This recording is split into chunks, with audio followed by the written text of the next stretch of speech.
Let me paint a picture. Somewhere in your SharePoint environment, probably in a folder called Project Closeout or Governance, there's a document. It's well written. It was reviewed. It was approved. It might even have a version number and a review date. And it's doing absolutely nothing. This episode is part of my SharePoint 25th birthday series, and today we're talking about governance, specifically why governance documents so often fail, what they capture well and what they completely miss, and how to stop writing documents that sit on shelves and start building systems that actually govern. Because if governance still lives in a document, it isn't governing anything.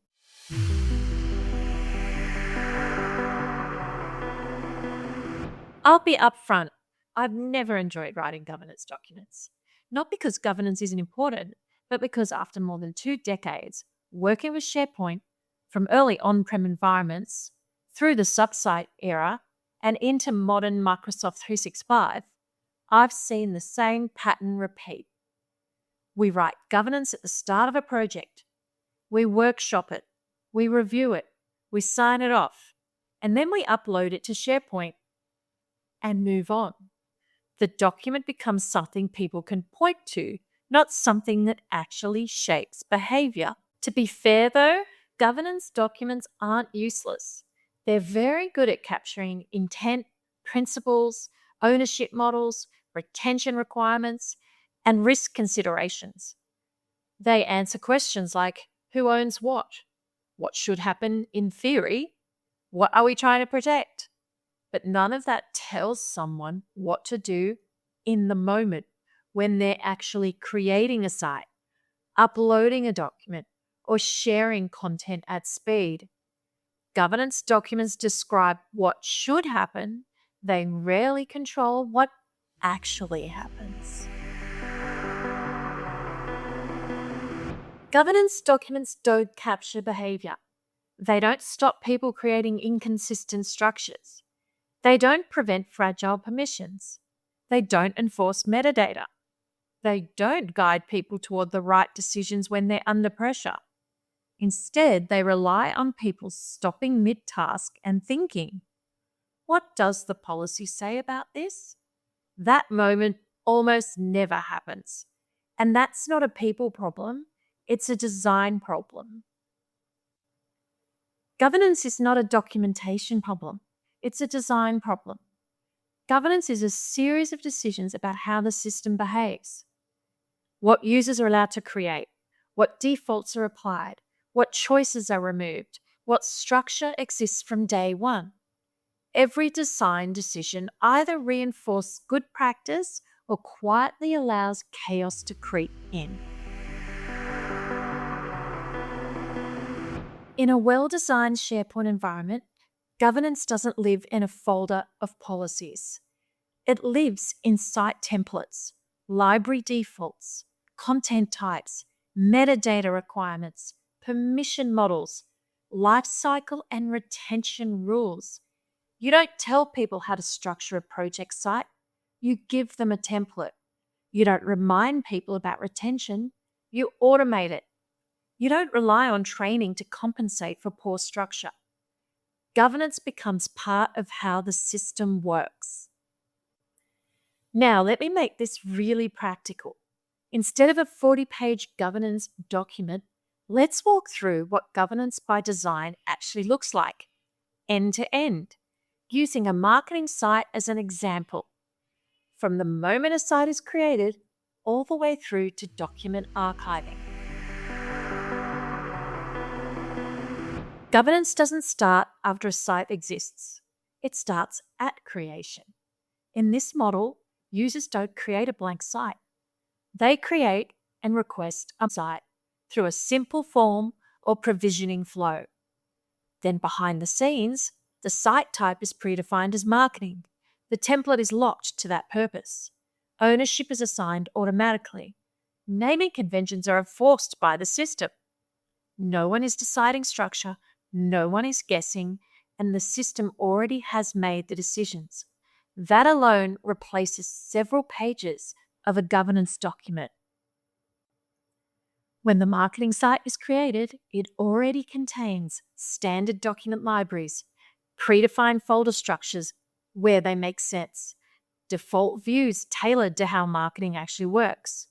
For example, campaigns, brand assets, content production, suppliers and agencies, reporting and performance. Users aren't designing architecture on the fly. They're stepping into a structure that reflects how the function works. This is governance in action, without a single rule being read.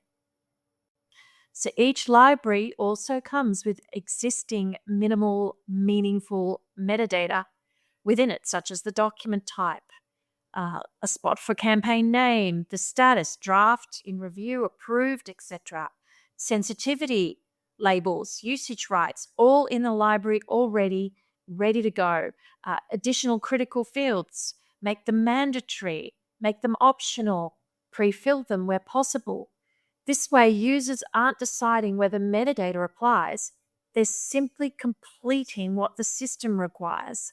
This replaces pages of users must apply metadata policy text. Permissions are also not left to chance. At the site level, the marketing owners are defined. Members have edit access. Visitors have read-only access. At the library level, we have sensitive libraries where they inherit restricted access. There's external sharing, and it's been enabled only where appropriate. Asset libraries may allow broader read access by design. No one needs to remember permission rules. No one needs to interpret policy language. The system enforces it consistently. So now what happens is when a marketer uploads or creates a document, it lands in the right library. It inherits the correct permissions. Metadata is prompted automatically. Views surface content by campaign, status, or type. Users don't have to think about governance. They just work. And because the structure is predictable, search works, Copilot has context, duplication drops, cleanup becomes easier, and this is invisible governance doing its job. Also, as documents move through their life cycle, the status metadata changes. Views update automatically. Approval workflows can trigger where needed. And ownership remains clear. Nothing relies on someone remembering a process described in a document. The system reflects the life cycle visually and structurally. And finally, document life cycle. Retention rules are applied at the library or content type level. When content reaches the end of its active life, it's automatically retained, archived, or disposed of. There's no manual reminders, no spreadsheet tracking, no panic during audits. This is governance that works quietly in the background, long after the project team has moved on.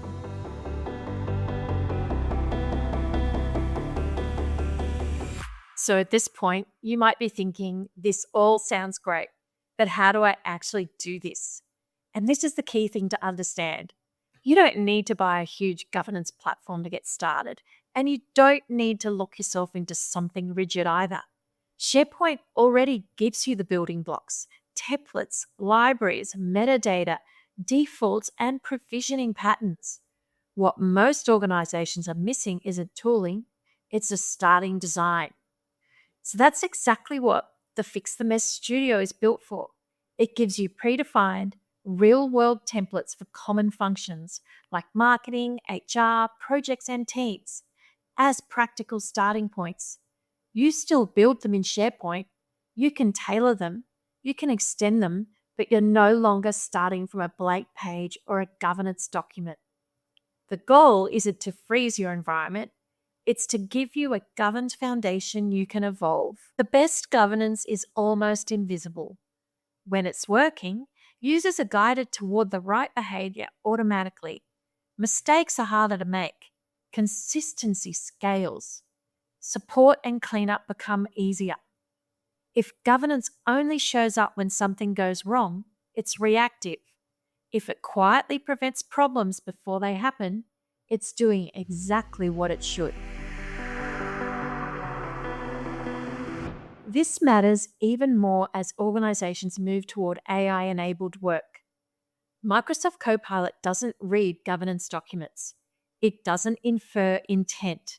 It works with structure, metadata, permissions, and ownership. If governance isn't built into SharePoint itself, AI doesn't fix that. It amplifies it. There is no AI without structure, and there is no structure without governance by design. As SharePoint turns 25, this is the shift we need to make. Governance is not a deliverable. It's not a document you write and file away. It's an ongoing set of design decisions that shape how work actually happens.